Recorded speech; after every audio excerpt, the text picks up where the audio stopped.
right, Cam. Before we get to what's happening on the field right now, let's get recruiting. As you mentioned to me before we started to record and go live, this is the time of year in which the offers fly. Yeah, there's a lot of new offers going out across the board. In pretty much every position. The one that was kind of noteworthy yesterday on, what was that, April 9th, there were about 8 or 10 linebacker offers that were put out to various players, both local and national. A couple kids, from Dade County, Broward County. The majority of MacArthur's football team, showed up and watched practice yesterday. So they had a linebacker who used to play at American Heritage, Ruben Hippolyte II. He got an offer. And that's a position of need in this class for Miami because Shaq Quarterman, Zach McLeod, and Michael Pinckney are all going to graduate. And there's no ready-made replacement. I mean, Avery Huff in this recruiting class, who will be there in the summer, is very good, and he can be a starter down the line. But, I mean, there endeth the list of really top-tier options at linebacker. So Miami's going to need to get some guys in this class. So lots of offers flying. There was another one, a guy from St. Peter's Catholic in New Jersey. I forget his name, but he's a 4-star recruit who also got an offer yesterday. So lots of offers going out, new quarterback offers going out. You've seen some of these wide receiver offers. Mookie Cooper from St. Louis, who is like 5'11", 195 or 185, being recruited to be basically the next Jeff Thomas, if that makes sense, since he's from that same area and has some of the same skill sets. Obviously, offensive line offers are going out all the time. Quarterback offers are not necessarily flying as much as other positions because, again, you only play one quarterback at a time. But Miami has been expanding the board there. And also, on defense, there was a new defensive back offer and maybe a target from a kid from Louisiana. I forget his name, but he's 6'2", 180 as a safety. In Miami, the only out-of-state player committed in this class is Darren Branch from Amite, Louisiana. So when you think about that, okay, I think his name is Johnson, his last name, the safety, another player from Louisiana that Miami is targeting, like, okay, cool. So we got one guy from there, and maybe we can get like a mini pipeline or something going on in this class. So yeah, there's lots of offers going out, and there's probably going to be more offers as well. I know that there are always players locally in South Florida who of variety of people, regardless of, if they're connected to them personally or they're just a fan of this or alum of a certain school or whatnot, who are always being hailed as a person who should have an offer. So I'm not going to say that all of those kids are going to get offers, but I'm sure that the board will continue to expand as we go through the spring, as evidenced by, recent offers just going out this week. Cam, we've got a comment from JT Sounds who's asking about Lorenzo Lingard's cousin, Avon Williams, and whether we've got a good shot at getting him. Avon Williams is a kid who runs sub 4.5 in the 40. He's a 4-star safety out of DeLand, Florida, which is in the Orlando area. Yes, I do believe that there is a chance to get him. He is currently committed to he was committed to Miami. He committed on the same day as Lorenzo Lingard a couple of years ago, within a couple of hours, because they're cousins and everything. So they both committed to Miami. Tay Williams decommitted, and then he's now committed to Oregon. But most people believe that is a placeholder commitment for right now, and that is not going to be where he signs for a variety of reasons. The elephant in the room that has nothing to do with football is that Tay Williams has a 1.5, 2-year-old daughter, and going from the Orlando area to Eugene, Oregon is a long, long way. So if you think about, hearing, oh, maybe he's looking at Florida, maybe he's looking at Miami, somewhere in state, makes sense. So I say all that to say, obviously, with a familial connection, yes, there is a chance. I'm not going to say it's 100%. Obviously, you look at Amon Richards' brother. You look at R.J. McIntosh's brothers, both going other places and things like that. But in the case of Tay Williams, there is a chance. And Miami has been recruiting him for many years. Ephraim Banda has been the guy on that for those years. And we just got to, kind of wait that out and see. But yes, there is a chance.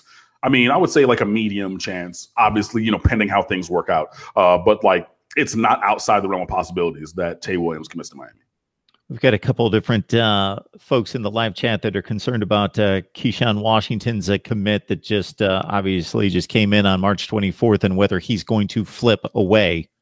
Yeah, that was what I was hinting at to you before we started recording. So Keontra Washington out of South Dade, he's like 6'1.5", 180 pounds. He's like a safety / striker kind of guy. visited Florida State last week for their spring game, and the chatter from him has been very Knowles-centric. And that makes sense because he was just there. And, you know, there's a decent, I won't say decent, excuse me. There is a chance that he decides to flip again. Or not again, but Keontra Washington and his teammate Jaden Francois were both committed, actually 3 of them, with the offensive lineman Jonathan Dennis from South Dade. All 3 were committed to Mark Richt. All 3 decommitted.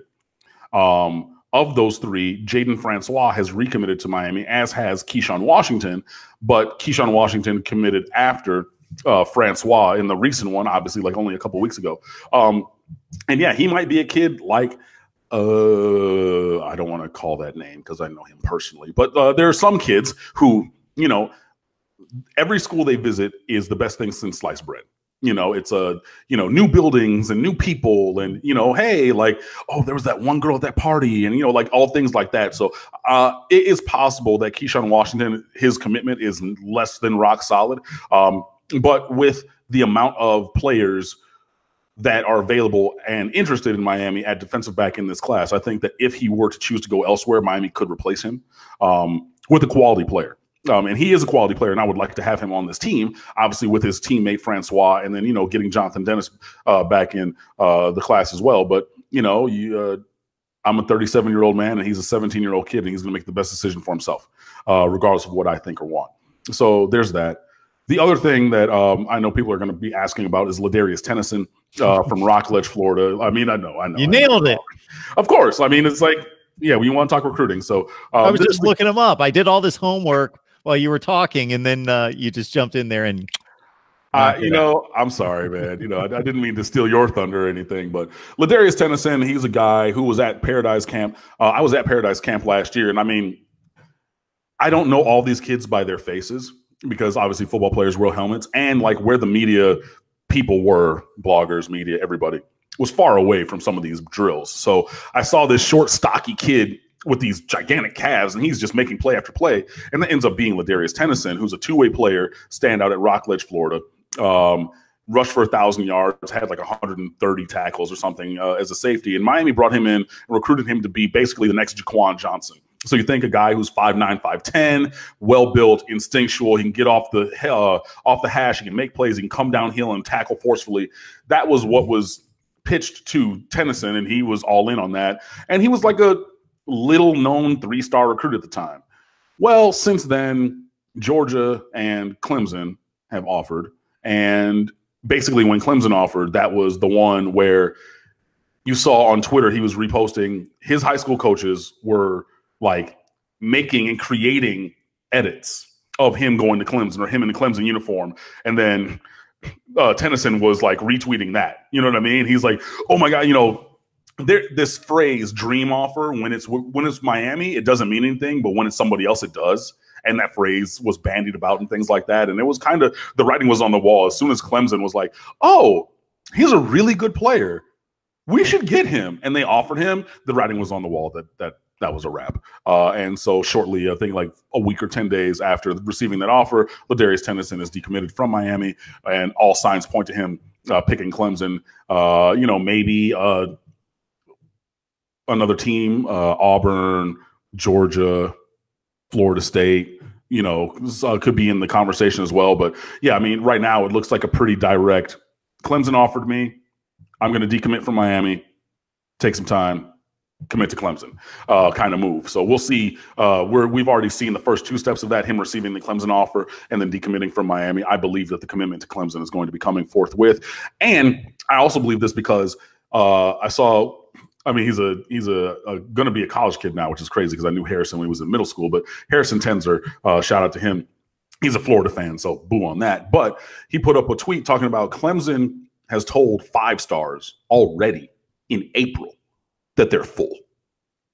There's a defensive end from Memphis who's a 5-star rated player who's interested in Clemson. And in an article, he told someone verbatim, Clemson told me that they're full at my position at DN and linebacker this year. What?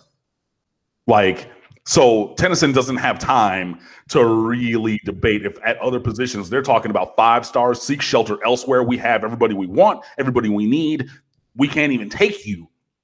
Tennyson's not going to have time to sit around really and debate this for months. So I think that because of that and other factors, I think that, yeah, Tennyson committing to Clemson is probably going to happen sooner than later.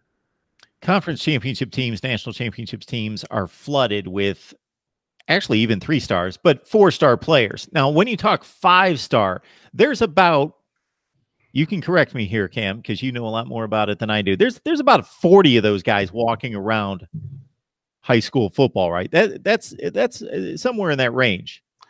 Yeah, it's like between, I think that most sites cap it at like 35 maximum. So, I mean, you're talking 35 and under. I mean, some years you only have 31, 30. I mean, 5 stars are your Jerry Jeudy, your Calvin Ridley, your Trevor Lawrence.